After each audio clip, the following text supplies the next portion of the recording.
ராஜபாதை part 4 மூணாவது இன்னும் release ஆகலை. உங்களுக்கு ஃபுல் மெசேஜ் தான். அது 2 வாரம் பேசணுனால அது ஒரு பாட்டு கம்பைல் பண்ணி வரும். இன்றைக்கி 4வது தன்மை. ராஜபாதையில் 4வது தன்மை வந்து ஸோ 2 காரியத்தை வந்து தன்மையில் பார்த்தோம். அப்புறம் வந்து ஒரு காரியம் வந்து அவருடைய கிங்ஷிப் அதில் பார்த்தோம். அடுத்தது இன்னொன்று வந்து இன்றைக்கி பார்க்க போகிற காரியம் வயலன்ஸ். இயேசு கிறிஸ்து நமக்கு என்ன கொடுத்தாரு? வெற்றியை கொடுத்தாரு. அந்த வெற்றியும் அதோட சேர்ந்த கிருபை. ஸோ கிருபை, வெற்றி கிருபை இதெல்லாம் வந்து ராஜபாதையில் உள்ள ஒரு காரியம். அப்படி பார்த்தோம். அப்படி என்ன நம்ம புரிஞ்சு கொள்ள வேண்டியது என்னன்னா, இயேசு கிறிஸ்து ஜெயத்தை பெற்றுக்கொண்டார். எத்தனை பேர் அவருடைய ஜெயத்தை பெற்றுக்கொண்டதை நம்புறீங்க? அவர் ஜெயம் கொண்டவர். அல்லேலூயா. பாருங்க, அவர் மரணத்தை ஜெயம் கொண்டது ஒரு காரியம். அவர் மரணத்தை ஜெயம் கொண்டது ஒரு காரியம்.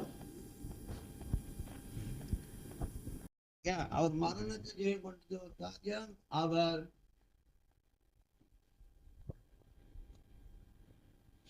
அவர்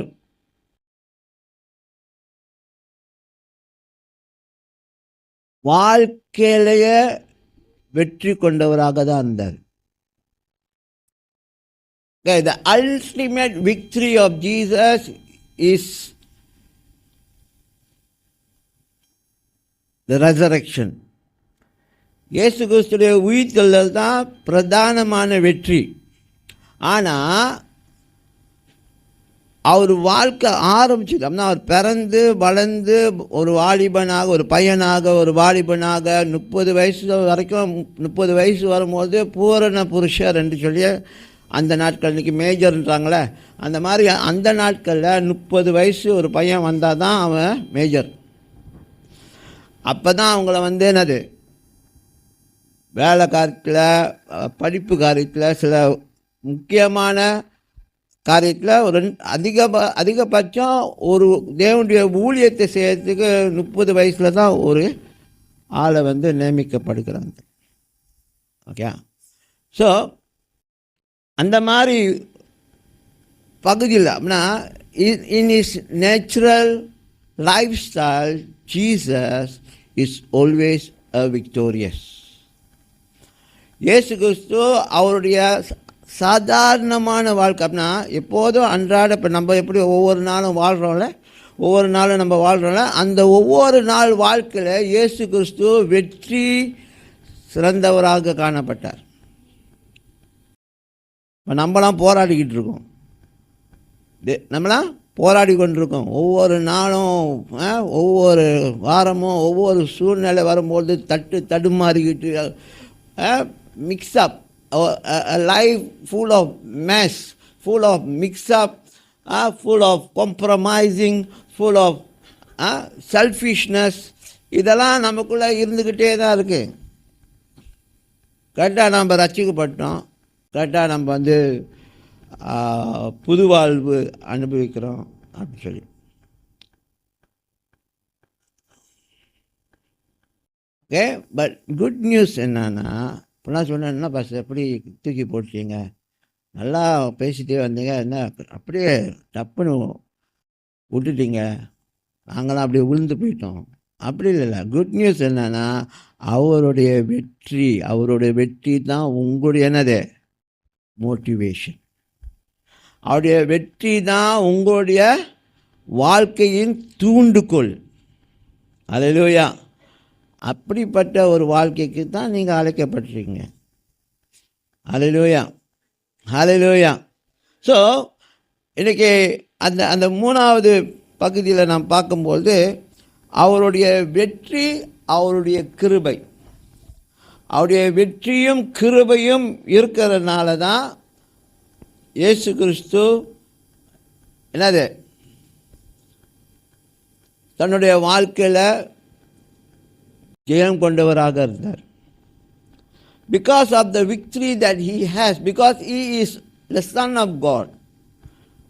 Okay, because he is the very Son of God, and that he has the grace and he has the favor of the Lord while he was living on this earth. இங்கே பேசப்படுகிற காரியம் இந்த வெற்றி இந்த கிருபை அவர் பூமியில் வாழ்ந்த நாட்களை பற்றி பேசுகிறார். சராசரி மனுஷனாக வாழ்ந்த நாட்களில் அவர் தேவனுடைய கிருபையை சார்ந்திருந்தார், தேவன் பிதாவுடைய தயவை சார்ந்திருந்தார், பிதாவுடைய ஒத்தாசையை சார்ந்திருந்தார். இது எல்லாத்தையும் சார்ந்திருந்து தான் அவர் அந்த வாழ்க்கையை வாழ்ந்தார். இன்றைக்கி நம்ம எப்படி are we really relying on him? அவர் மேலே சார்ந்திருக்கிறோமா? அவரை சார்ந்து வாழ்கிறோமா? அவரை நம்பி வாழ்கிறோமா? இல்லை நமக்கு ஒரு மைண்ட் செட் வச்சுருக்கோமா? இதுதான் நான் எனக்கு இவ்வளோ தான் எனக்கு வேணும், இதுக்கு மேலே எனக்கு தேவையில்லை. நீங்கள் சொல்கிறது எல்லாமே எனக்கு ஒத்து வரணும், நான் சொல்கிறது எல்லாம் உங்களுக்கு ஒத்து வரணும், அந்த பாலிசி வரக்கூடாது. We are talking about the word of God, the truth of God. நம்ம அம்பளி மாமா கதையை பற்றி பேசல, இல்லை வேற ஒரு புராண கதையை பற்றி பேசல, நாம் சத்தியத்தை பற்றி பேசுகிறோம். தேவனுடைய வார்த்தையில் அடங்கி இருக்கிற சத்தியத்தை பற்றி பேசுறதுனால இதுக்கு காம்ப்ரமைஸ் இல்லை. நீங்கள் சொல்கிறதெல்லாம் நான் கேட்கணுன்னு அவசியம் இல்லை. உங்களுக்கு சரியாக படுறதுலாம் எனக்கு சரியாக பண்ணணும் அவசியம் இல்லை. அந்த பாலிசி இங்கே வேணாம். அந்த பாலிசி நீங்கள் பண்ணிங்கன்னா உங்களுடைய காரியம் நிறையா தடைப்பட்டு போகும். நீங்கள் தேவையில்லாமல் நிறையா அழைப்புகளை உங்கள் வாழ்க்கையில் ஏற்படுத்துவீங்க. You will tend to have a lot of blockage in your life. It won't flow. It won't flow. இன்னொன்று பிளாக்கேஜ் வந்து ஒன்று உங்கள்கிட்ட இருந்து வெளியாகும், இன்னொன்று மேலேருந்து ரிசீவ் பண்ணுறதுக்கு பிளாக்கேஜ் அழைப்பு இருந்தால் எதுவுமே உள்ளுக்கு இறங்காது. புரியுதா? ஸோ அந்த பாலிசி வேணாம். இங்கே வரும்போது ஒரே காரியம் தான் நான் கேட்டுக்கிறேன், பி ஃப்ரீ.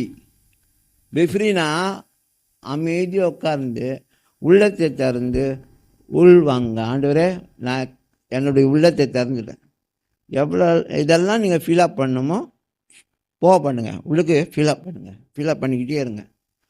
புரியுதோ புரியலையோ, விளங்கலையோ, உள்ளுக்கு ஸ்டோரேஜ் ஆச்சுன்னா அதை உங்களுக்கு தெளிவுபடுத்துறதுக்கு நம்ம ஹோலி ஸ்பிரிட் இருக்காங்க. அதெல்லாம் நீங்கள் நம்பினீங்கன்னா உங்கள் வாழ்க்கை சிறப்பாக இருக்கும்.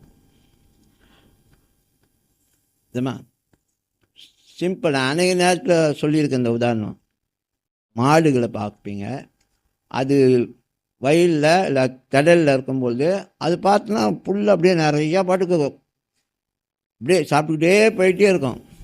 அது சாப்பிட்டதெல்லாம் அது போய் வயிற்றில் சேர்த்து வைக்குமா, அதோடய வயிற்றில் ஒரு பகுதி இருக்குது, அது சேர்த்து வைக்குமா. சேர்த்து வச்சுட்ட பிறகு அது எங்கேனாச்சும் ஒரு மரத்து ஓரத்துலையோ இல்லை ரோட்டு ஓரத்துலையோ எங்கேனாச்சும் பாருங்கன்னா அது அப்படியே சாஞ்சி ஒரு மாதிரி உட்காந்து அப்படியே இருக்கும்போது அது வாயை பாருங்கள், ஆசைப்பட்டுக்கிட்டே இருக்கும். அது சும்மா இருக்காது, அது வாயை ஆசைப்பட்டுக்கிட்டே இருக்கும். என்னதுங்களா, அது எதை உள்வாங்கணுச்சுல, எவ்வளோ புல்லெல்லாம் சாப்பிட்டுச்சுல, அதெல்லாம் எடுத்து கொஞ்சம் கொஞ்சமாக என்ன செய்யுமா கொண்டு வந்து அது வாயில் அசை போட்டு அப்புறம்தான் அது முழுங்கும். அப்போ இன்னொரு வார்த்தை என்னென்னா ஸ்டோரேஜ். இப்போ நீங்கள் வார்த்தையை கேட்கும்போது இதெல்லாம் அப்படியே ரோவாக உள்ளுக்கு போகும், அப்படியே முழுசாக பச்சையாகவே போகுது.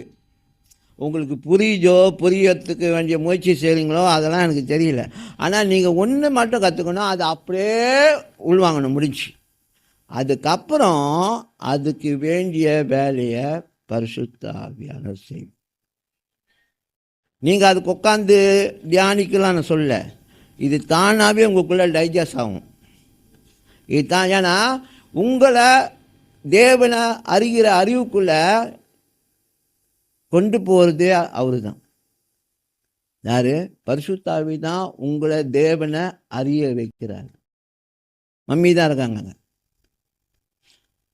மம்மி தான் லீட் பண்ணுறாங்க தேவனை அறியறதுக்கு. ஏன்னா you read the word of God, the Holy Spirit searches the heart of man and reveals the heart of God.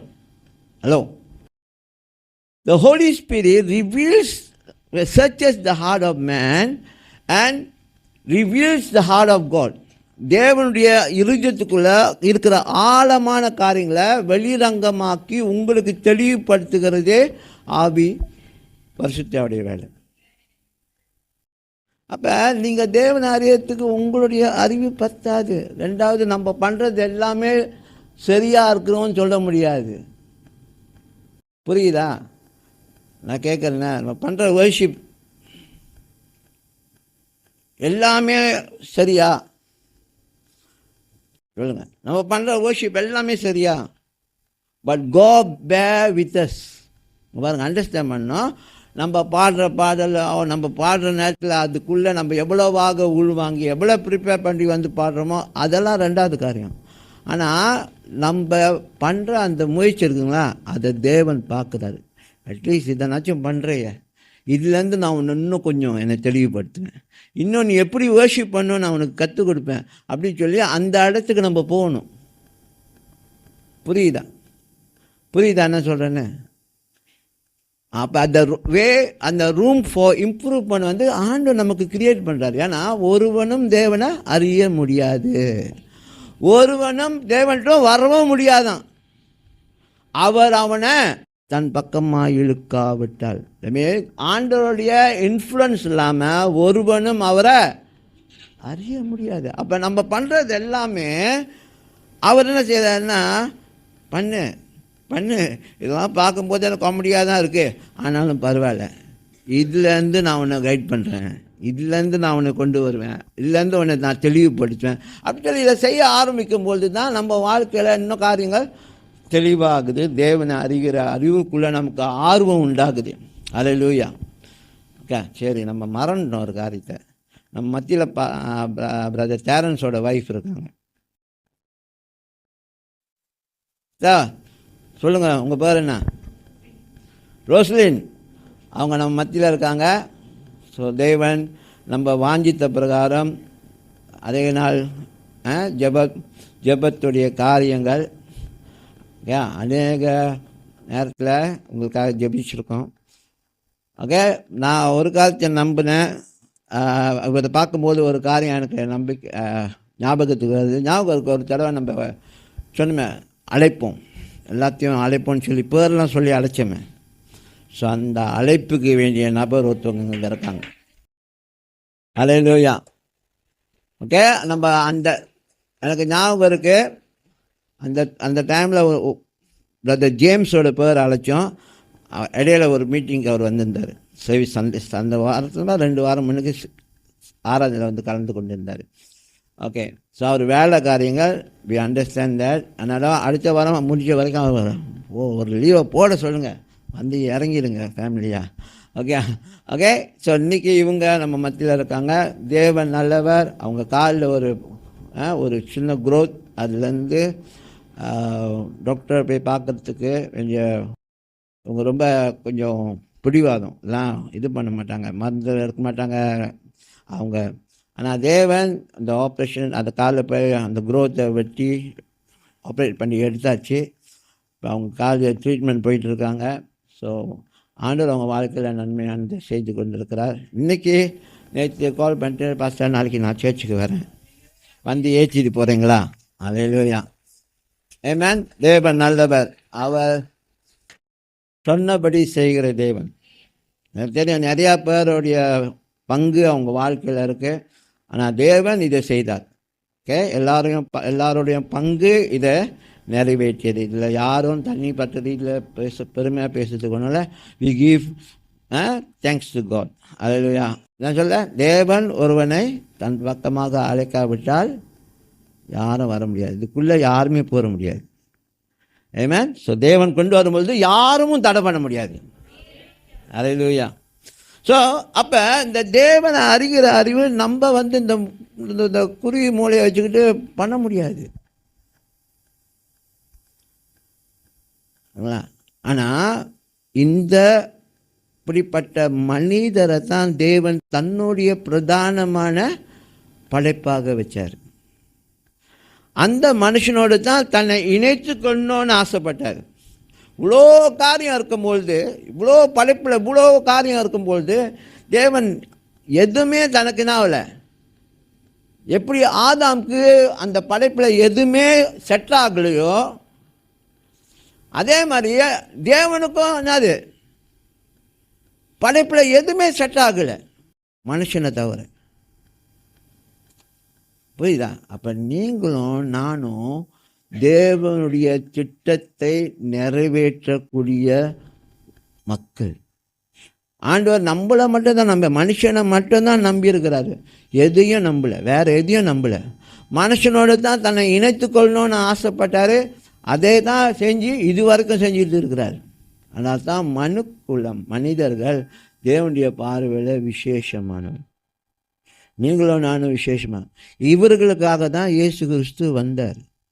அவருடைய பிரதானமான திட்டம் மனுக்குலம் மீட்கப்பட வேண்டும். விழுந்து போன காணா போன மனிதர்கள், செத்து போன நிலையில் இருக்கிற மனிதர்கள், ஆவிக்குரிய வாழ்க்கையில் செத்தவர்களாக இருந்த மனிதர்கள் உயிர்ப்பிக்க வேண்டியது தான் அவருடைய மிஷன். ஏமேன், அவருடைய வேலை. ஸோ வந்தார், செஞ்சார். ஓகே, இன்றைக்கி நமக்கு மாதிரியாக வச்சுட்டு எல்லாத்தையும் போயிட்டார். அவர் வாழ்க்கையும் சரி, அவருடைய தேவனுக்குள்ள காரியமும் சரி, ஊழியமும் சரி, எல்லாத்துலேயும் அவர் சிறப்பாக, குடும்பமும் சரி, எல்லாத்துலேயும் அவர் எதுலேயுமே குறையாக பார்க்க முடியாது. இந்த 12 வயசுலேருந்து 30 வயசு வரைக்கும் எங்கே போனார் அதெல்லாம் ஆராய்ச்சி பண்ணாதீங்க. அவர் தெளிவாக சொல்லப்பட்டிருக்கு. அவர் தச்சன் வேலை செஞ்சுட்டு இருந்தார். அங்கே போயிட்டு இமாலயாவுக்கு போனார், எங்கேயோ போய் தியானத்தில் உட்காந்துதா, அதெல்லாம் கதை இல்லை. அதெல்லாம் இல்லை. இயேசு கிறிஸ்து பைபிள் தெளிவாக சொல்லுது. 12 வயசுலேருந்து 30 வயசு வரைக்கும் டீட்டெயிலாக சொல்லப்படாவிட்டாலும் அவர் தன்னுடைய தகப்பனுடைய வேலையை எடுத்து செய்தார். அப்பாவுக்கு உதவி செஞ்சுட்டு இருந்தார். 12 வயசுலேருந்து வாலிப வயதுலேருந்து அவர் அப்பாவுக்கு உதவி செஞ்சுட்டார். ஜோசப்புக்கு உதவி செஞ்சார். தச்சன் வேலையில் அவர் கார்பென்ட்ரி வேலை பண்ணிக்கிட்டு இருந்தார். 18 வயசில் ஜோசப்பு இறந்துருவார். இயேசுக்கு 18 வயசு, ஜோசப்புக்கு 18 வயசில். இயேசுக்கு 18 வயசு வரும்பொழுது ஜோசப் 18 வயசு அந்த காலகட்டத்தில் ஜோசப் இறந்துருவார். அப்பா இறந்த பிறகு அந்த டைம்லேருந்து இயேசு கிறிஸ்து அந்த வேலையை குடும்பத்துக்கு சம்பாதித்து கொடுக்கக்கூடிய ஒரு மகனாக, பொறுப்புள்ள மகனாக, அப்பா விட்டு சென்ற அந்த தொழிலை எடுத்து செஞ்சு குடும்பத்தை பராமரித்தது 30 வயசு வரைக்கும். அப்போ வாலிபர்களுக்கு உள்ள செய்தி இது. உன்னை தான் உன் குடும்பம் நம்பியிருக்கு. உன்னுடைய உழைப்பு அந்த குடும்பத்தை சரிப்படுத்தும், நிலைப்படுத்தும். மறந்துடாதீங்க. 30 வாலிபர்கள் மறந்துடாதீங்க.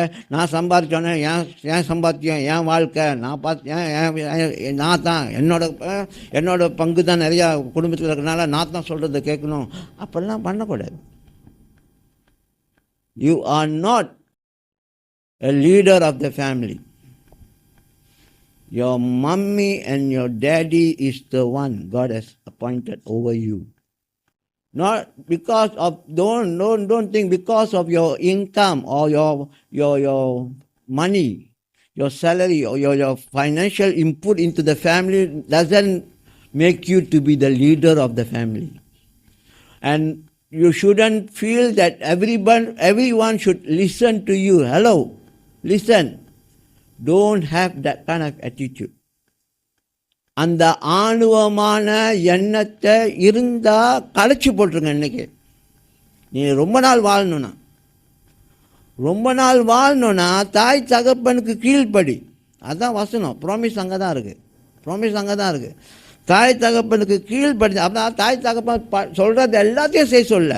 எது அநியாயம், எது பாவம், எது உன்னை காம்ப்ரமைஸ் பண்ண வைக்கிறாங்களோ அதெல்லாம் செய்யக்கூடாது.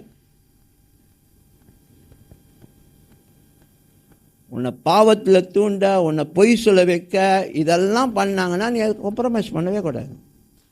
நீ காம்ப்ரமைஸ் பண்ணனா அது உன் பிரச்சனை, அது உன் பிரச்சனை. அப்போ நீயும் அவங்களும் ஒன்று, புரியுதா?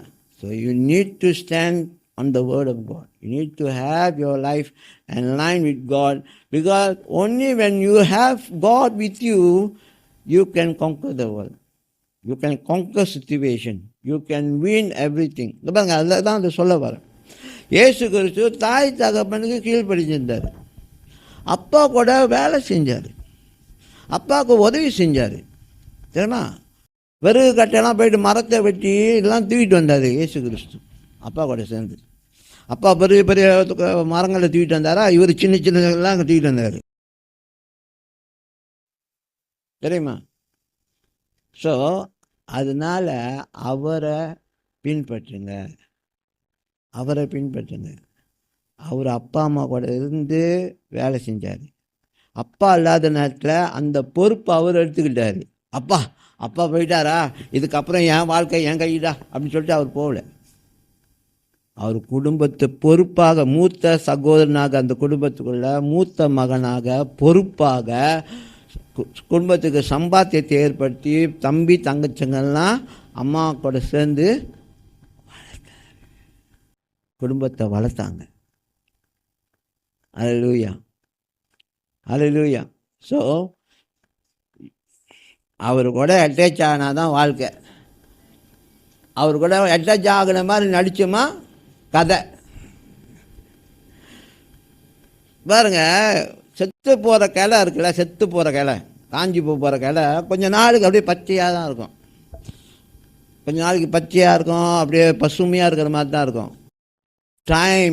Time will define that particular branch is growing to fade. அப்படின்னா அது என்னத்துக்கு காமிக்குன்னா, க்ரோவிங்னா வளர்ச்சி பற்றி சொல்ல, அது ப்ராசஸ் சொல்கிறேன். அது எங்கே போகுதுன்னா அப்படியே காஞ்சி, அது அப்படியே பசுமையாக இருக்கிற மாதிரி இருக்குல்ல, அது கொஞ்சம் கொஞ்சமாக எங்கே போகுதான், காஞ்சி போகுது, கடைசியில் செத்து போகுது, கடைசியில் எதுக்குமே பிரயோஜனம் இல்லாமல் போயிடும். கொஞ்ச நாள் சொல்லி இத்து போய் அதாவே தானாக விழுந்து, it doesn't serve it purpose, அதோட பர்பஸை அது செய்யலை. புரியுதா? புரியுதா? ஸோ இந்த ஒரு காற்றை நீங்கள் விளங்கி கொள்ளணும். அதனால தான் இயேசு கிறிஸ்து சொன்னார். ஓகே, நான் ஒரு காரியத்தை சொல்ல விருப்பப்படுறேன். யோவான் 1 யோவான் 3:9 வாசிங்க. நானே தமிழில் சொல்கிறேன். தேவனால் பிறந்தது உலகத்தை ஜெயிக்கும். வாசிங்க. தேவனால் பிறந்தது, தேவனால் பிறந்த எவனும் பாவம் செய்யான், ஏனெனில் அவருடைய வித்து அவனுக்குள் தரித்திருக்கிறது.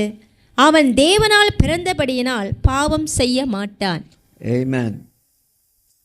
இப்போ தேவனால் பிறந்தது அப்படின்னா யாரெல்லாம் தேவனால் பிறந்தாங்களோ அப்படின்னா அது என்ன காமிக்குது? மறுபிறப்பு. மறுபிறப்பு எங்கே சொல்லப்பட்டிருக்கிறது? நிக்கோதேமஸோட இயேசு கிறிஸ்து பேசும்பொழுது சொன்னார், ஒருவன் தேவராஜ்யத்தில் பிரவேசிக்க வேண்டும் என்றால் அவன் மறுபடியும் பிறக்க வேண்டும், மறுபடியும் பிறக்க வேண்டும்.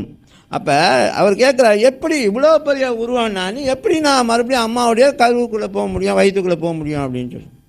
அப்போ சொல்கிறாரு, இது எப்படி, இது எப்படி ஆகுதான்? தண்ணினால் ஆவினால் பெறாவிட்டால்.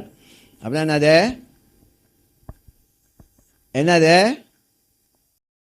தண்ணி ஞானஸ்நானத்தினாலும் பரிசுத்த ஆவி அபிஷேகத்தினாலும் ஒருவன் பிறக்கிறான். See, the moment you believe Jesus, you are giving yourself to the water baptism. அவரோடு கூட மரித்து, அவரோட கூட அடக்கம் செய்யப்பட்டு, அவரோட கூட உயிர் தழுகிறது. அதுதான் ஞானஸ்தானத்தோடைய அடையாளம். ஒருத்தனை கூப்பிட்டு வச்சு சாட்சி சொல்லுப்பா, ஏன் ஞானஸ்தானம் ஆண்டர் நம்பினேன், ஆண்டர் நான் எடுத்துக்கிட்டேன், முழுமையாக அவரை பின்பற்ற போகிறேன். ஓகே, இப்போ என்ன ஆகிறான்? உன்னை சாகடிக்கிறோம். ஓகே, டெஸ்டிமனி முடிஞ்சோன்னா அவன் செத்து போயிட்டான். அவன் என்ன செய்கிறான்? தண்ணிக்குள்ளே முழுக்கிறோம். அடக்கம். மறுபடியும் நம்ம எழுப்போம், அவன் தண்ணியிலேருந்து தூக்குறோம் பார்த்தீங்களா, அதுதான் உயிர்த்தெழுதல். அப்போ கிறிஸ்துவோடு கூட அவன் உயிர்த்தெழுதல் செய்யப்பட்ட நிலை. அப்படின்னா he is resurrected to the new life. Amen. அதுதான் அந்த சிம்பிள். ஏன் தண்ணிக்குள்ளே இந்த தெளிப்பு இந்த தண்ணியில் வச்சு இப்படி இப்படி முழுக்கி எடுக்கிறதுலாம் இல்லை. நம்ம ஏன் இப்படி சைட் வியூவில் கொண்டு போகிறோன்னா, அதுவே படுக்க வைக்கிறோம். பணத்தை தான் படுக்க வைப்போம். பணத்தை இப்படி நிப்பாட்டிச்சு இப்படி கொடுக்க மாட்டோம். உட்காந்து இறங்கு, தண்ணிக்குள்ளே இறங்கு, அப்படி எழுந்துட்டு, அப்படி இல்லை. படுக்க வச்சு அப்புறம் என்ன சொல்ல அவங்களுக்கு தூக்குறோம். ஸோ ரெசரக்ஷன், சரியா?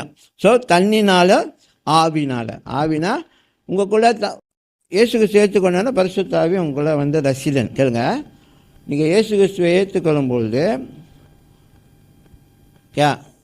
தண்ணி ஞானஸ்தானத்துக்கு முன்னுக்கே கேளுங்க, தண்ணி ஞானஸ்தானம் எடுக்கிறதுக்கு முன்னுக்கே பரிசுத்த ஆவி உங்களுக்குள்ளே வந்துட்டாங்க, வந்து தங்கியிருக்காங்க.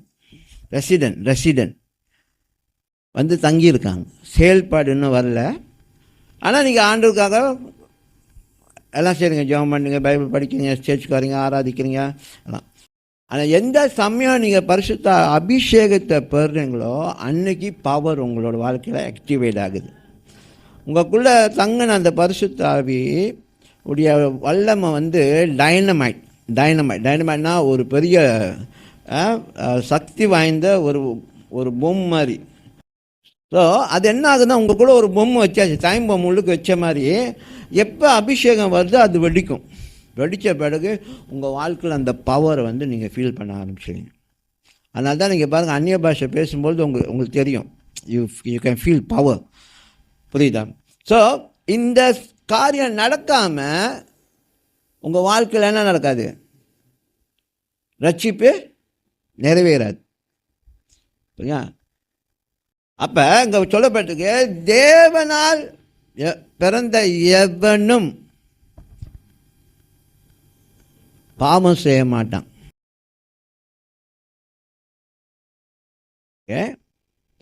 ஏன்னா அவனுடைய விசுவாசமே உலகத்தை ஜெயிக்கிற ஜெயம். பாருங்க, உங்கள் விசுவாசம் உலகத்தை ஜெயிக்கிற ஜெயம். அப்போ தேவனால் பிறந்தது பாவமே செய்யாதான்.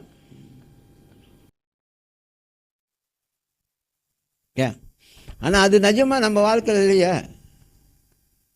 ரட்சிக்கப்பட்ட பிறகு எத்தனை பேர் பாவம் கம்ப்ளீட்டாக அவங்க வாழ்க்கை அப்படியே மொத்தமாக ட்ரான்ஸ்ஃபார்ம் ஆகிட்டீங்க? இருந்துச்சா? ரட்சிக்கப்பட்டனால கொஞ்சம் அமைதியாக இருக்கேன், இருந்தாலும் தூங்கிட்டு இருக்கு, உள்ளுக்கு தட்டி எழுப்பிடாத, எந்திரிச்சிச்சு வேற மாதிரி ஆயிரும் அப்படின்னா,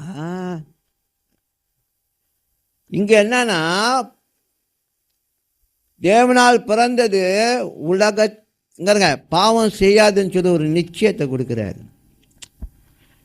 நீங்கள் இதை நம்பிக்கிட்டு வாழ்ந்தீங்கன்னா நீங்கள் ஜெயிப்பீங்க. இல்லை, நானும் சராசரி மனுஷன் தானே, பண்ணுற பாவம்லாம் பண்ணிட்டு தான் இருப்போம். இங்கே சொல்லப்படுறதுனா கண்டினியூ சீனிங்.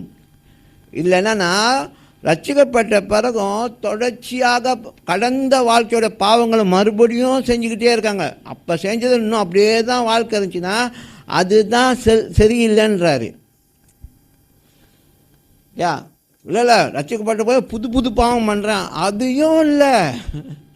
ஏன்னா அவருடைய வித்து நமக்குள்ளே இருக்கிறதுனால நம்முடைய ஜீனே மாறுது, நம்முடைய நேச்சரே மாறுது. அதனால தான் ஒருவன் கிறிஸ்துக்குள்ள இருந்தால் அவன் புதிய சிருஷ்டியாக இருக்கிறான், பழையவைகள் ஒழிந்தன, எல்லாம் புதிதாயின, அந்த கான்செப்ட் தாங்க.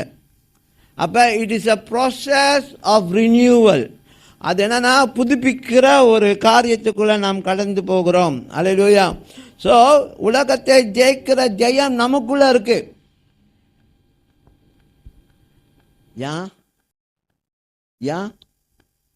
ஏன் உலகத்தை ஜெயிக்கிற ஜெயம் உங்களுக்குள்ளே இருக்குன்னா, ஏன்னா ஜெயிக்கிறவரே உங்களுக்குள்ளே தான் இருக்கிறார், ஜெயிச்சவரே உங்களுக்குள்ளே தான் இருக்கிறாரு. உங்களை அதை அடிக்கடி சொன்னால் அவர் ஜெயிச்சனால நம்மளை ஜெயிக்க வைப்பார். அல்லேலூயா. நான் உலகத்தை ஜெயித்தேன், திடங்கொள்ளுங்கள், நான் உலகத்தை ஜெயித்தேன். அல்லேலூயா. அப்போ உங்களை ஜெயிக்க வைக்கிறது அவருடைய வேலை. நீங்கள் படாதீங்க, தேவையில்லாமல் போட்டு அழட்டிக்காதீங்க, காத்துருங்க. பரிசுத்தாவி இந்த இந்த இந்த மறுபடியும் பிறக்கிற அனுபவத்துக்குள்ள, அதுக்கு பேர் ஆங்கிலத்தில் நியோமா, பினியோமா அப்படின்னு. பினியோமா கிரேக்க வார்த்தை, பினியோமா ஆங்கிலத்தில் வந்து காற்று. காற்று பரிசுத்தாவி காத்தாக வந்து நமக்குள்ள என்னது இந்த மறுபிறப்பு உண்டு பண்ணுறாரு. மரியாளுக்கு எப்படிங்க கர்ப்பம் தரித்து அவங்க கர்ப்பம் தரித்தாங்க? அந்த பினியோமா காத்த போல பரிசுத்தாவி வந்து அவங்க கூட கர்ப்பம் தரித்து. ஆமென். ஸோ உங்களுக்குள்ள நிறையா இந்த மாதிரி கர்ப்பங்கள் தரிக்க போகிறது. தேவனுடைய ஊழியத்தை குறித்து, தேவனுடைய ராஜ்யத்தை குறித்து, உங்கள் வாழ்க்கையை குறித்து நிறையா கனவுகள் கர்ப்பமாக என்னது உங்களுக்குள்ள அவர் மூலமாக, பரிசுத்தாவி மூலமாக உங்களுக்கு உண்டாக போகிறது. You going to see visions. You going to see visions. இப்போ பாருங்கள், வார்த்தை மாம்சமாக ஆகிற காரியம் இதுதான். உங்களுக்குள்ள பரிசுத்தாவி வந்து காத்தாக செயல்பட்டு உங்களுக்குள்ள கர்ப்பம் தரித்து நீங்கள் பார்த்து அந்த பள்ளத்தாக்கில் கடக்கிற எலும்பை பார்த்து பேசு அப்படி சொன்ன மாதிரி பேசும்பொழுது காரியம் கை கூடும், நிஜமாகும். எதெல்லாம் வறண்டு போனது நீங்கள் பார்த்து இதுக்கப்புறம் இது வயல்வெளியாக இருக்குன்னு சொன்னீங்கன்னா வயல்வெளியாக மாறும். ஏன்னா வார்த்தையில் அதிகாரம் இருக்குது.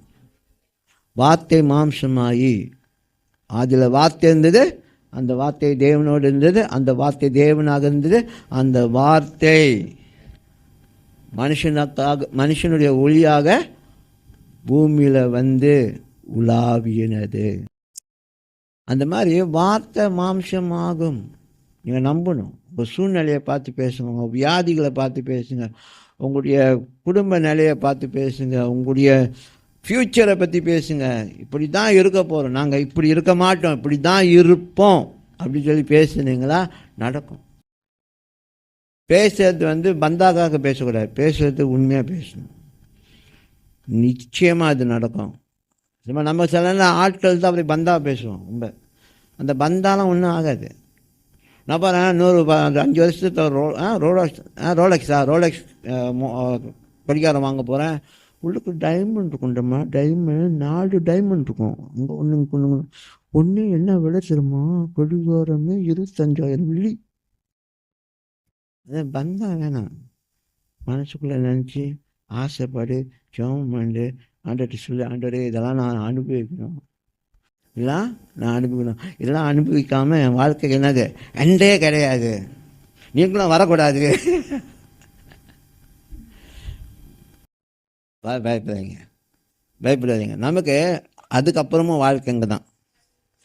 அவரோட சேர்ந்து வாழ்கிற வாழ்க்கையில் தான் எல்லாமே இருக்குது இன்னும் முழுசா. ஆமென். ஓகே. ஸோ வந்துடாதீங்க. அவரோட கூட சேர்ந்து வாழ்கிற வாழ்க்கை ராஜரிக வாழ்க்கை, லிட்ரலான ராஜரிக வாழ்க்கை. அவரோடு சேர்ந்து ஆட்சி செய்வோம். அவர் ராஜனாக, நம்மளாம் குட்டி ராஜாக்களாக, ராணிகளாக ஆட்சி செய்வோம். பூமி ஆட்சி செய்யறதுக்கு தான் நம்மளாம் இங்கே ப்ரிப்பேர் பண்ணிட்டு இருக்காரு. மறந்துடாதீங்க, நம்ம எங்கேயும் போக மாட்டோம், இங்கே தான் இருக்கிறோம்.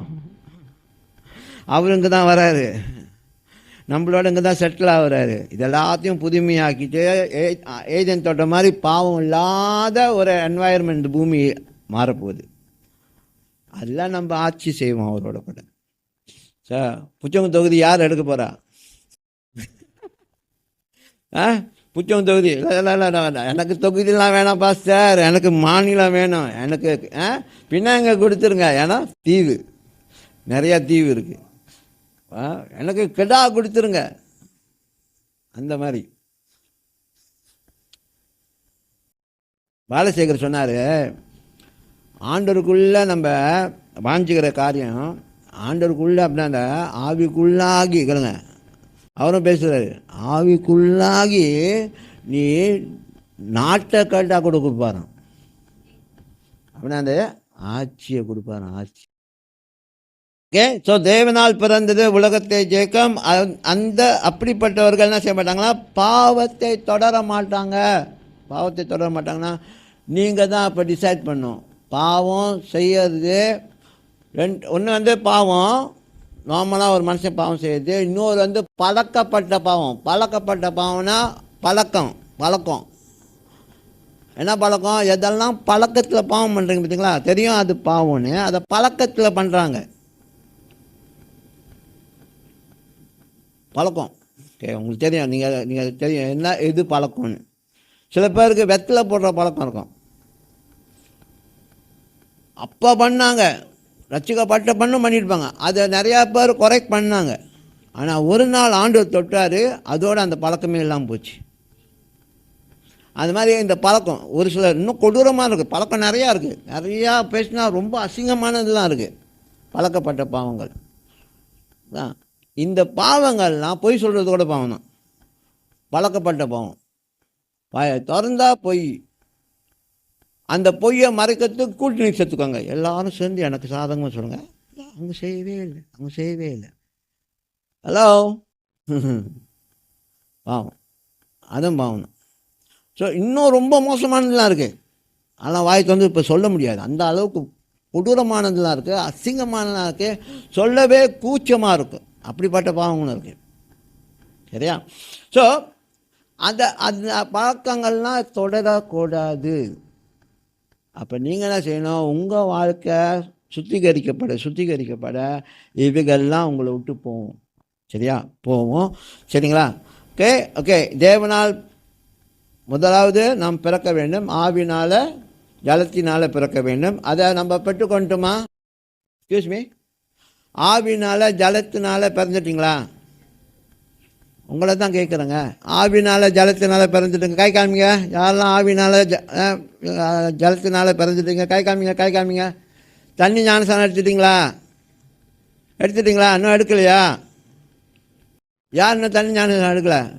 ஸ்டீவன் ஜான் எடுக்கலையா இன்னும்? அப்படியே கை தூக்கல? ரெண்டாவது எடுக்கணுமா? ஆஹா, ஓகே. யார் இன்னும் தண்ணி ஞானஸ்நானம் எடுக்கல? கை தூக்குங்க. கேம்ப் போனதுக்கு முழுக்கி இருக்கலாம்ல? அங்கே தான் முழுக்க இடம் இல்லையே, மலையிலேருந்து தூக்கி போட்டிருக்கணும். ஓகே, காமிங்க, கை காமிங்க. இன்னும் யார் தான் இன்னும் தண்ணி ஞானஸ்நானம் எடுக்கலை? ஜெரோல் இன்னும் எடுக்கலை, கிருபானும் எடுக்கலை, கிறிஸ்டல், கேத்ரின், வேற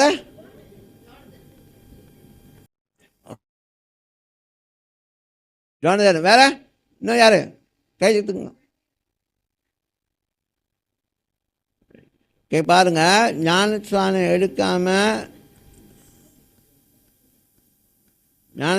எடுக்கலை. யார் இன்னும் எடுக்கலை? கை பார்க்கலாமா? ஓகே, இதே இந்த 4-5 பேர் தான். ஓகே, அடுத்த இதில் உங்களுக்கு போட்டுருவோம். ஓகே, பாருங்க,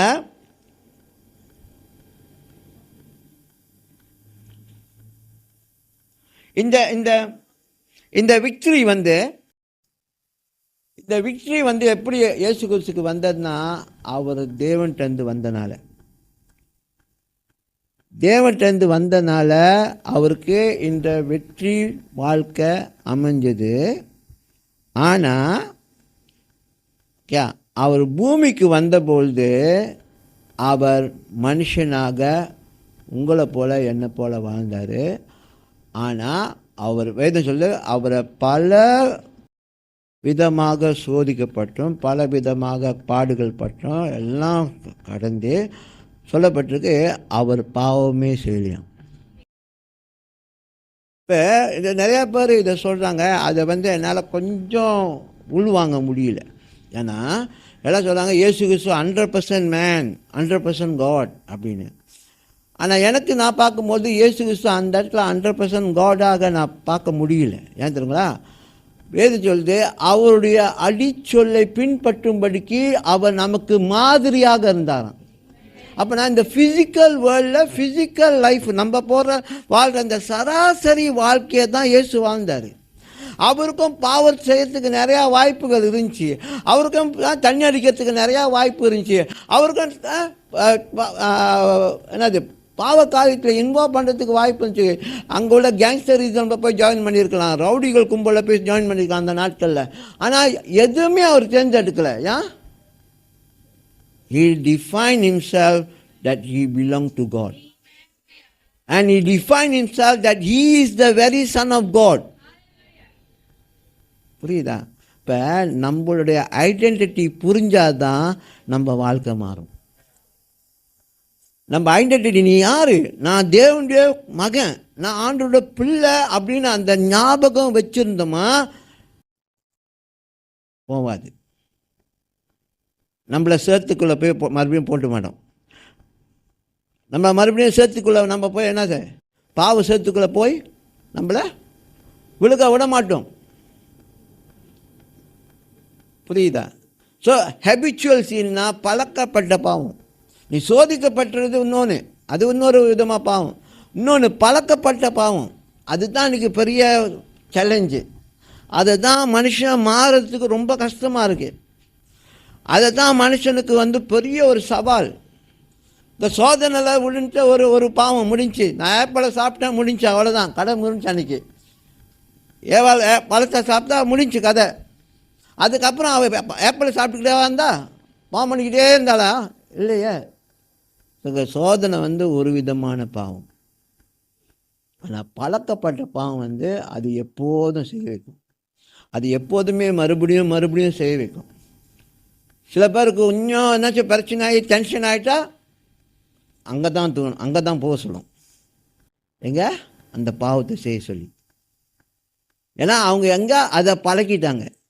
எப்போல்லாம் எனக்கு டென்ஷன் ஆகுதோ நான் அதை தான் எடுப்பேன், அதை தான் போய் குடிப்பேன், அதை தான் போய் சாப்பிடுவேன், அங்கே தான் போவேன், அவ கூட தான் போய் படுப்பேன் அப்படின்னு சொல்லி அந்த பழக்கம் இருக்கிறதுனால எப்போல்லாம் டென்ஷன் ஆகுதோ அந்த ஞாபகம் தான் வரும். அதனால தான் ஆண்டவர் சொன்னார், ரினியூ மைண்டு, ரினியூ ஆகணும். மைண்டு ரினியூ ஆகும்பொழுது, நீ புதுப்பிக்கப்படும்போது, அவருடைய சிட்டு உனக்குள்ளே வந்தனால எங்க ஆதாம்கிட்ட இருந்ததை பிடுங்கி திரையகத்தில் சொரியாச்சு. இதுக்கப்புறம் உனக்கு என்னால் பாவம் உன்னை ஆளுகை செய்ய முடியாது. புரியுதா? But you have the deciding power. இப்போ எப்படி மரணம் வேணுமா வேணாமன்னு நமக்கு டிசைடிங் பவர் இருக்கோ, அதே மாதிரி தொடர்ச்சியாக பாவம் பண்ணுறதும் பாவம் பண்ணாமல் இருக்கிறதும் நம்ம தான் டிசைட் பண்ண முடியும். நம்ம தான் டிசைட் பண்ண, நான் அக்ரி பண்ணால் தான் முடியும், நான் இடம் கொடுத்தா தான் முடியும். நான் இடம் கொடுக்கலன்னா அது சாத்தியமாகாது.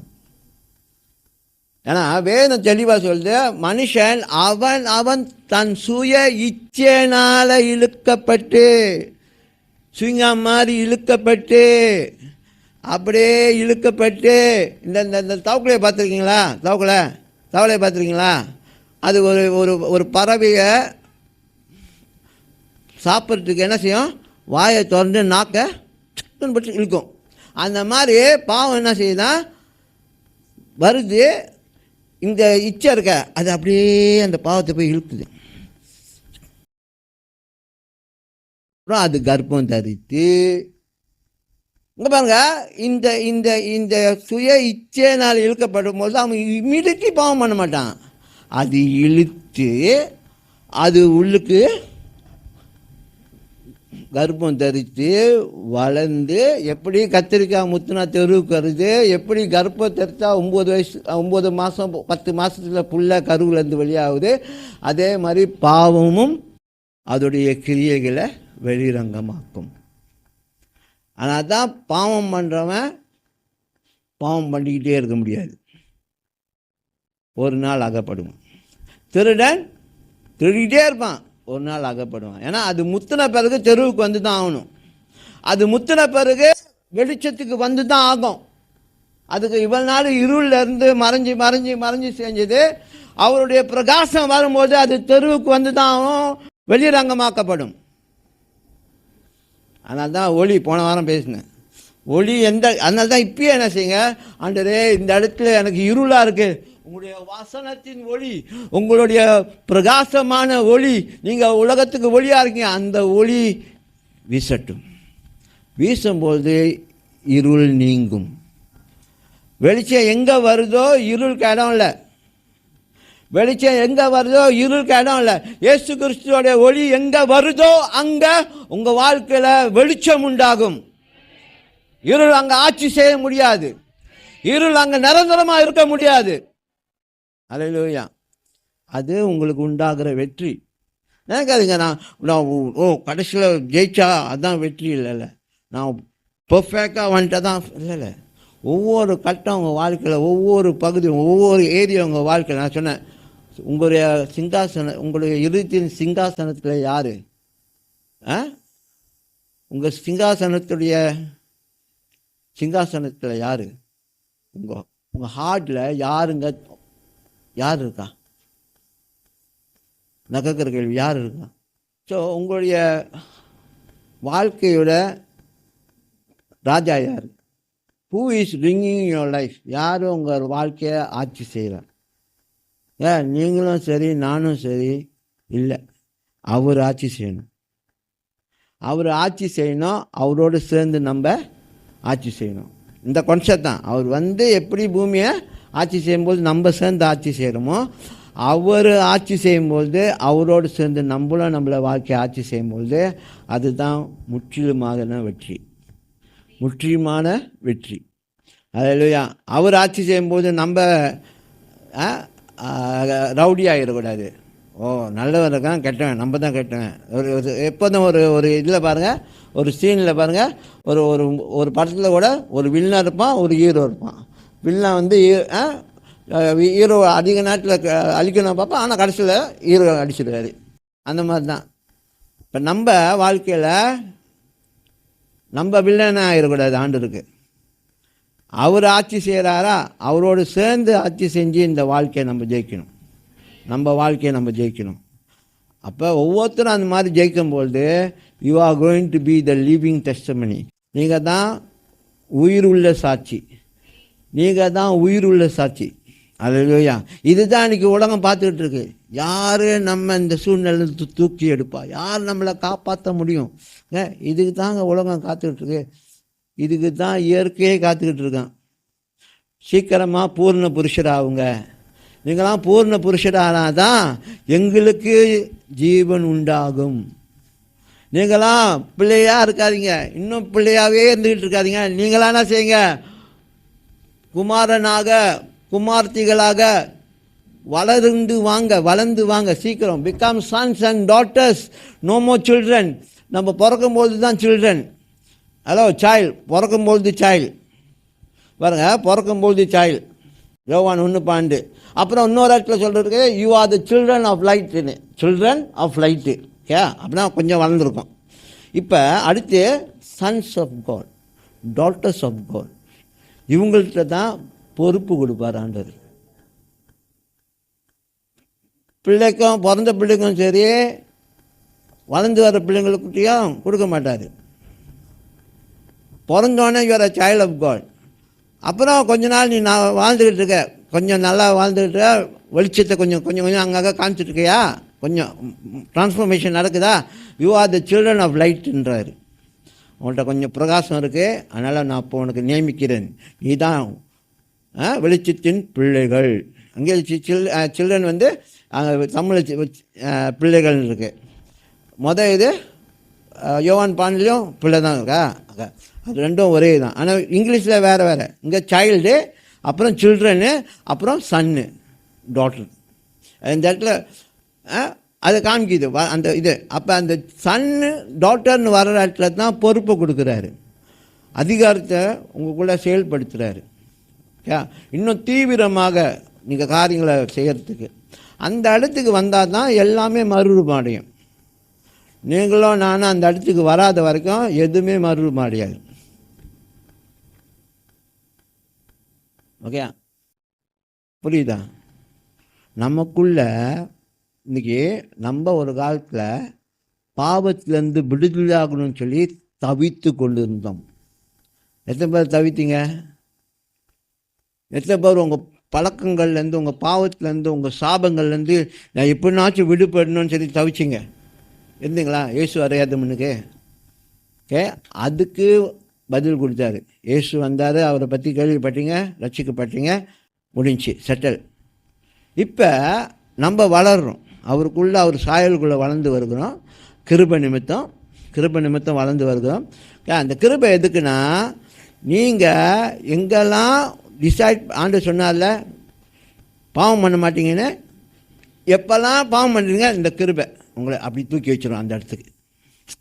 இப்போ சில பேர் என்ன சொல்கிறாங்க, கிருபை பிரசங்கியார், கிருபை கிருபை, அப்புறம் இன்னொன்று கிருபை, இதெல்லாம் பைபிளில் இயேசு கிறிஸ்து பேசினதே இல்லை. ஹைப்பர் கிரேஸ், ஹைப்பரான், ரொம்ப ஹைப்பாகிடுறாங்க கிரேஸில் அப்படின்னு, ஹைப்பர் கிரேஸ்ன்றாங்க. அப்புறம் மிஞ்சின கிருபை பிரசங்கம் அப்படின்றாங்க, மிஞ்சின கிருபை பிரசங்கம் அப்படின்னு. இயேசு கிறிஸ்து எங்கேயும் மிஞ்சின கிருபையை பற்றியும் பேசலை, குறைஞ்ச கிருபையை பற்றியும் பேசலை. ஓகே, பைபிளில் கிருபை மட்டும்தான் பேசப்பட்டிருக்கு. ஓகே, ஸோ அப்போ ஆண்டவருடைய காரியம் என்னென்னா, நீ அவருக்கு தெரியும் ஒருவன் கிறிஸ்துக்குள்ள இருந்தால் புதிய சிருஷ்டியாக பழைய ஒழிஞ்சிரும்னு சொல்லி சொன்னதெல்லாம் நிஜம்தான், வாக்குத்தத்தம் பண்ண நிஜம்தான். இங்கே பாருங்கள், இன்றைக்கி கிறிஸ்துவ உலகத்தில் நடக்க பெரிய தவறு என்னென்னா, தங்களுடைய பலவீனங்களை காமிச்சிக்க மாட்டாங்க, தங்களுடைய பாவங்களை வெளிரங்கமாக்க மாட்டாங்க. ஏன் தெரியுமா, அப்பயே கூறு போட்டுருவானுங்க. இதுக்கு பாருங்கள், இப்போ தான் தெரியுது, ஒருத்தன் பாவம் பண்ணிட்டான் அவனை பற்றி இப்போ சோஷியல் மீடியா இருந்தால் எல்லாம் போட்டு வாருன்னு வாரி தாரமாட்டமாக ஆக்கிடுறானுங்க. அவனை மறுபடியும் உயிர் பழைக்கிறதுக்கு வாய்ப்பே இல்லாத மாதிரி. அவர் கிருபை இருக்குது, நாங்கள் கிருபையை வாய்ப்பே கொடுக்க மாட்டோம், உன்னை கொள்றதே எங்கள் குறிக்கோள் அப்படின்னு சொல்லி. ஆனால் இந்த கிருபை தாங்க நம்மளை தூக்கி எடுக்குது. அப்போ கிருபை யார்? இயேசு கிறிஸ்து தான் கிருபை. அப்போ எப்படி இயேசு கிறிஸ்து மிஞ்சின கிருபை ஆயிடுவார்? அவர் பேரே கிருபை, அந்த கிருபை தான். அப்போ பாவம் பண்ணிட்டா நீ ரசிக்கப்பட்டு பாவம் பண்ணிக்கிட்டே இருந்தா, அப்போ நான் கேட்குறேன், ரசிக்கப்பட்டவங்க யாருமே பாவம் பண்ணலையா? சொல்கிற ஆள் பாவம் பண்ணலையா? இந்த பேசுகிற ஆள் பாவம் பண்ணலையா? அப்போ நடிப்பு, எல்லாம் பண்ணுக்கும் நடிச்சுக்கிட்டு இருந்தால் பாவம் பண்ணுறது தெரியாது. ஆனால் ரகசியமாக பண்ணுவாங்க, ஒழிஞ்சு பண்ணுவாங்க. இங்கே பண்ண முடியலன்னா வெளியூரில் போய் பண்ணிட்டு வருவானுங்க, அதெல்லாம் பாவம் இல்லை.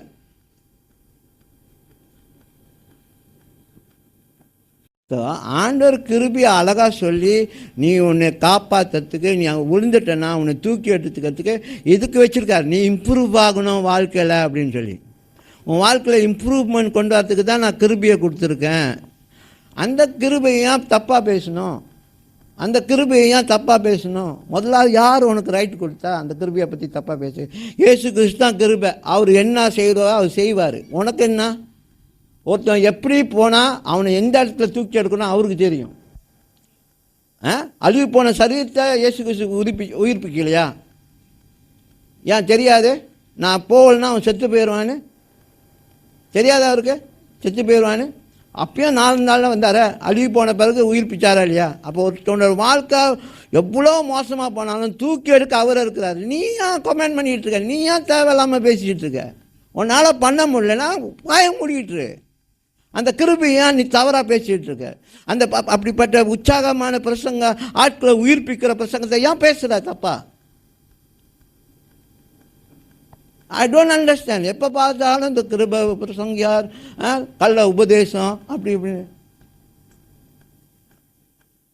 கேளு, ஒருத்தன் கள்ள உபதேசம் பண்ணுறானா இல்லை உண்மையாக பிரசங்கம் பண்ணானா முழுசாக கேட்டால் தான் தெரியும். ஒரு வரி எடுத்துக்கிட்டு பேசக்கூடாது கள்ள உபதேசம்னு. அப்போ சொல்கிற ஒரு ஃப்ரேஸ் எடுத்து பேசக்கூடாது கள்ள உபதேசம்னு. முழு பிரசங்கத்தை கேளு. இதான் அன்றைக்கி ஒரு இல்லை அப்படி தானே நம்மளோட டெய்லி வேர்ட்டில் எத்தனை பேர் கேட்டீங்க? உன் பாவத்தில் வாழ்ந்துக்கிட்டே இரு, உன் பாவத்திலே வாழ்ந்துக்கிட்டு அப்படின்னு பேசி முடிப்பேன். அது நானே கேட்டான்னு நினச்சேன், ஆஹா நம்மளை லேபிள் பண்ண போகிறானுங்களே, பாவத்திலே வாழ்ந்துக்கிட்டு இருந்துச்சுன்னா இவருக்கு லைசன்ஸ் கொடுக்குறாருங்க. மறுநாள் அந்த பாவத்திலே வாழ்ந்துட்டு இருக்கும்பொழுது அந்த பாவத்தில் உட்கார சொல்ல அவரை சார்ந்திருந்து ஜெயிப்பேன்னு சொல்லி வாழு.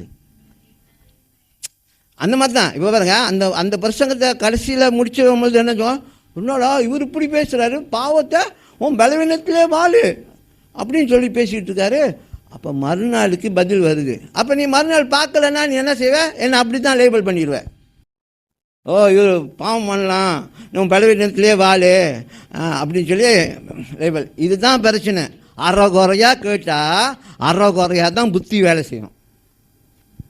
அரைகுறையாக தான் வாயும் வளரும். சரியா?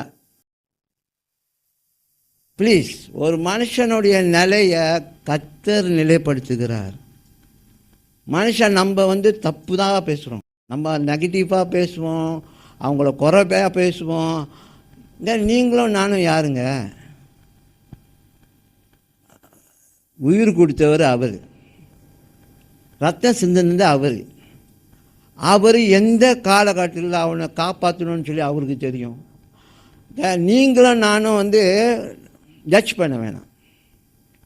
நீங்களும் நானும் ஜட்ஜ் பண்ண வேணாம். ஒவ்வொருத்தனுக்கு அவனுடைய விடிவு காலம் வரும், அவனுடைய விடுதலை காலம் வரும். இன்றைக்கி இப்படி பண்ணுறதுனால தான் சபை ஒரு தவறான காரியத்தை செய்யுது. எல்லாத்தையும் ஜட்ஜ்மெண்டல் பண்ணி சபையில் ஜனங்க ஓடி போயிடுறாங்க. சேர்ச்சே வேணாம், கிறிஸ்தவ சமுதாயமே வேணாம் அப்படின்னு. Don't become Pharisees and don't become racists. உன் கூட ஒட்டி இருந்தால் நல்லவன், உனக்கு எதிர்த்தா பேசிட்டா அவன் கெட்டவன்.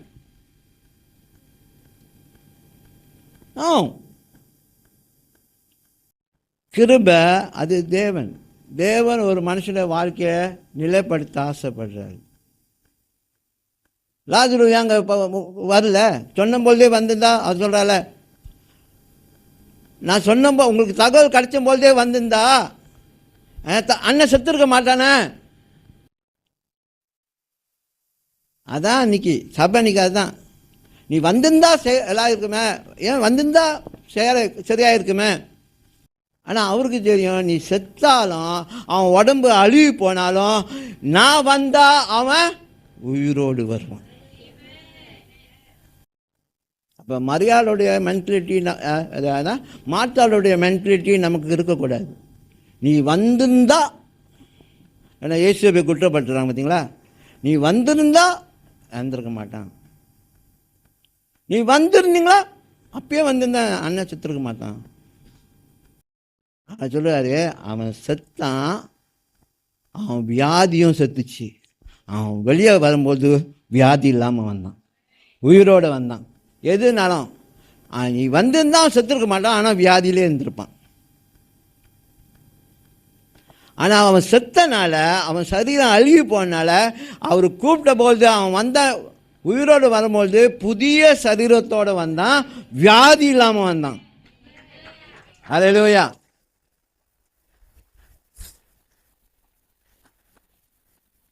அதனால் நம்ம அதெல்லாம் பார்க்காதனால சும்மா முன்னுக்கு எல்லாத்தையும் பார்த்து ஜட்ஜ்மெண்ட் எல்லாம் பேசுறது தப்பு. God has His own plan. God has His own timing. So that is counted as grace. Okay? No one is perfect. Bible says we are growing into perfection. ஒருவனும் பரிபூர்ணர் அல்ல, பரிபூர்ணத்துக்குள்ள நாம் வளர்ந்து வருகிறோம். அப்போ ஆண்டு சொல்லிட்டா, நான் பரிபூர்ண இருக்கிறது போல நீயும் பரிபூர்ணான்னு நம்ம முயற்சி பண்ணோமா பரிபூர்ணம் என்னது ஆகாது. நம்ம நடிப்போம், நம்ம வேஷம்தான் போடணும், பரிபூர்ணமாக இருக்கிற மாதிரி வேஷம்தான் போடணும். ஆனால் ஆண்டவருக்கு இடம் கொடுத்தோமா அவர் நம்மளை பரிபூர்ணத்தை பூர்ணப்படுத்துவார். அந்த பரிபூர்ண நிலையை அவர் இருக்கிற மாதிரி நம்மளை பூர்ணப்படுத்துவார். It's a process. அதுவும் ஒரு ப்ராசஸ் தான். இங்கே இந்த ISO எதுக்குங்க இருக்கு சொல்லுங்கள் சிஸ்டர் லீசா, மூத்தகுடி எங்க மூத்தகுடி மறைஞ்சு போயிட்டாங்க. சரி, ISO எதுக்குங்க இருக்கு?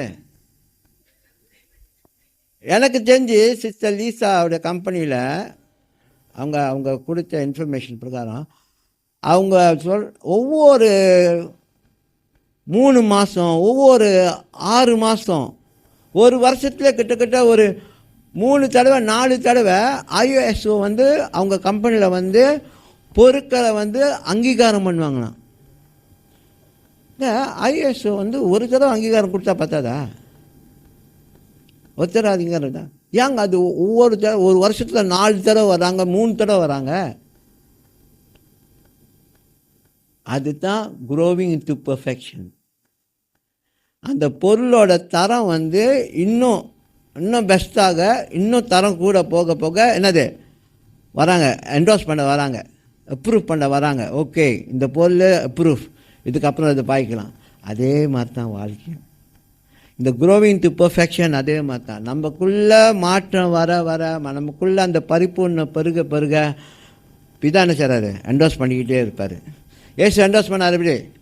தண்ணியிலேருந்து முழுக்கி அவர் வரும்பொழுதே என்னது திடீர்னு புறா வந்து அவர் மேலே இறங்குச்சான். ஒரு புறா மாதிரி ஏதோ ஒன்று இறங்குச்சான். அப்புறம் வானம் தெரிஞ்சான், இவர் நேசகுமாரன், இவர் மேல் நான் பிரியமாக இருக்கேன். இயேசுக்கு தெரியாது அப்பா அவரை நேசிக்கிறான்னு தெரியாது, பிதாவனை அவர் நேசிக்கிறான்னு தெரியாது. ஏங்க ஞானஸ்தான நேரத்தில் அதை அவர் சொல்லணும்?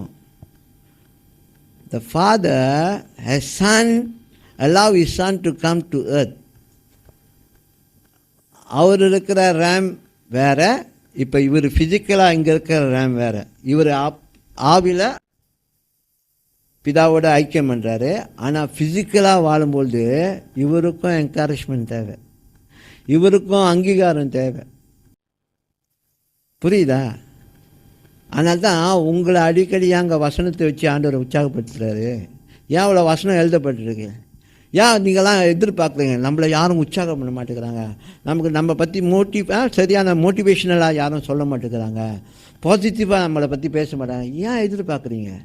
ஏன்னா அதுதான் ஒரு மனுஷனை முன் செல்ல வைக்கும். அப்போ பிதா குமாரன் இங்கே இருக்கும்போது அவர் என்டோஸ் பண்ணுறாரு, he is my beloved son in whom I am well pleased.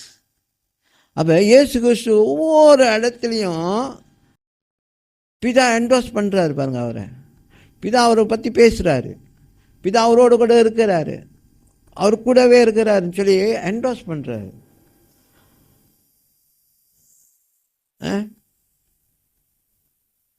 புரியுதானே சொல்கிறேனே? ஸோ ஐஎஸ்ஓ நினச்சிக்கங்க, ஒரு உலகத்திலே உலகத்தை ஒவ்வொரு பொருளுடைய தரத்தை அங்கீகாரம் பண்ணுறதுக்கு ஒவ்வொரு வருஷம் 3-4 தடவை ஒரு கம்பெனியில் பூந்து செய்கிறாங்கன்னா, இப்போ நமக்கெல்லாம் டெய்லி நடக்குதுங்க ஐஎஸ்ஓ. நமக்கெல்லாம் டெய்லி நடக்குது. நாளுக்கு நாள் மகிமை மேல் மகிமை, நாளுக்கு நாள் மகிமை மேல் மகிமை. ஹல்லேலூயா! கிறிஸ்துவின் சாயலுக்கு ஒப்பாக நீங்கள் மறுரூபமாகி கொண்டிருக்கீங்க. அதனால் ஒரு பகுதி, ஒரு துளி தப்பான காரியம் அது என்ன செய்ய முடியாது, கேன்சல் பண்ண முடியாது. ஒரு தப்பான காரியம் நீங்கள் பண்ணிட்டனால நீங்கள் ஆண்டவர் பிள்ளையே இல்லைன்னு சொல்லி கேன்சல் பண்ண முடியாது. ஆமென். அதனால் அவருடைய வெற்றி என்ன வெற்றிடுமா? வயலன்ஸ் இல்லை. அவர் வயலன்ஸை அங்கீகரிக்கலை, வன்முறையை அவருக்கு அங்கீகரிக்கலை. அவரோட வெற்றியை சமாதானமான அன்பு நிறைந்த நன்மை நிறைந்த ஆட்சி, அன்பும் நன்மையும் நிறைந்த ஆட்சிங்க. அவர் வாழ்க்கையில் அன்பும் நன்மையும் செஞ்சு தான் அவர் அநேகர் சம்பாதிச்சார். அவர் வாழ்ந்த நாட்களில் ஃபிசிக்கலாக பூமியில் இருக்கும்பொழுது நன்மை செஞ்சார், சுற்றி திரிஞ்சு நன்மை செஞ்சார். அடுத்தது அன்பு. அந்த அன்புனால அவரை ஏவி அவங்க மேலே, அன்புனால தான் ஜீவனை கொடுத்தாரு, அன்புனால தான் ஜீவனை கொடுத்தாரு. ஹல்லேலூயா, ஹல்லேலூயா. அதனால் அவருடைய அன்புனால கலக்க இந்த உலகத்தை ஜெயிக்கணுமா? அன்பு நன்மை, இதை மட்டும் காமிங்க. உங்கள் வாழ்க்கையில் ப்ரொடியூஸ் பண்ண வேண்டிய ஒரு முக்கியமான 2 காரியம் இது. நன்மையும் அன்பையும் நீங்கள் வெளிப்படுத்தினால நீங்கள் ஜெயிச்சிடுவீங்க. கண்ணியில் இது 2 இருக்குது. ஆமாம் இல்லையா? ஆவிக்குரிய கண்ணில் இது 2 இருக்கா இல்லையா? அங்கே எத்தனை ஆவிக்குரிய கண்ணி இருக்கு? 9. இந்த 2 பண்ணாலே நீங்கள் ஜெயிச்சிடுவீங்க. அப்போ மற்றதெல்லாம் உங்களுக்கு எக்ஸ்ட்ரா தான், போனஸ். அதெல்லாம் உங்களை என்னது கிளுகிளுப்பு, அந்த ஷைனிங்கு, ஒரு மாதிரி கிறிஸ்மஸ் மரத்துக்கு லைட்டு போட்டால் எப்படி நீங்கள் தான் கண்ட்ரோல் பண்ணுறீங்க ரிமோட்டில், எப்படி லைட்டு கிச்சு கிச்சுன்னு அடிக்கணுமா, லைட்டு விட்டு விட்டு வரணுமா, அப்புறம் லைட் என்னது ஓடணுமா, உங்கள் கையில் தான் இருக்குது. நீங்கள் எந்த அளவுக்கு உங்களை பிரகாசிக்க பண்ண போகிறீங்க, உங்களை அலங்கரிக்க பல அனுமதிக்கு கொடுக்க போகிறீங்க. சரியா? So embrace goodness and love. Okay, அவருடைய ஆட்சியில், இது சொல்லி முடிக்கிறேன், அவருடைய ஆட்சியில் நமக்கு இலவசமான ரட்சிப்பு. நமக்கு என்னதுமா, அவருடைய ஆட்சியில் நமக்கு இலவசமான ரட்சிப்பு. அம்னஸ்டி, அம்னஸ்டினா என்னது? அம்னஸ்டினா என்னது? இங்கிலீஷ் புலவர்களே, அம்னஸ்டினா கிராண்ட் அண்ட் ஆஃபிஷியல் பாடன். உங்களுக்கு ஆஃபிஷியலாக கருணை காட்டப்பட்டது. ஆஃபிஷியலாக சட்டப்பூர்வமாக, ஒரு சட்டப்பூர்வமாக தப்பு பண்ணனா அவனுக்கு ஜட்ஜு கொடுக்குறாள்ல, உன்னுடைய மீத உன்னுடைய இதில் உன்னை வந்து நீ குற்றவாளியாக இருந்தாலும் உனக்கு நான் நினைக்கிறேன் பேல் கொடுக்குறேன், நீ போகலாம், பெயிலில் போகலாம் அப்படின்னு. அந்த மாதிரி ஆஃபிஷியலான பாடன், ஆஃபிஷியலான கிராண்ட் உங்களுக்கு கொடுக்கப்படுது.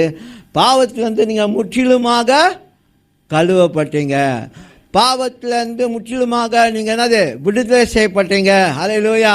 அந்த பாவம் நீ உங்களை ஆட்சி செய்யாது, இருள் உங்களை ஆட்சி செய்யாது. ஓ, எழும்பி பிரகாசித்து, எழும்பி பிரகாசி, உன் ஒளி உன்னிடம் வந்துச்சு. ஹல்லேலூயா.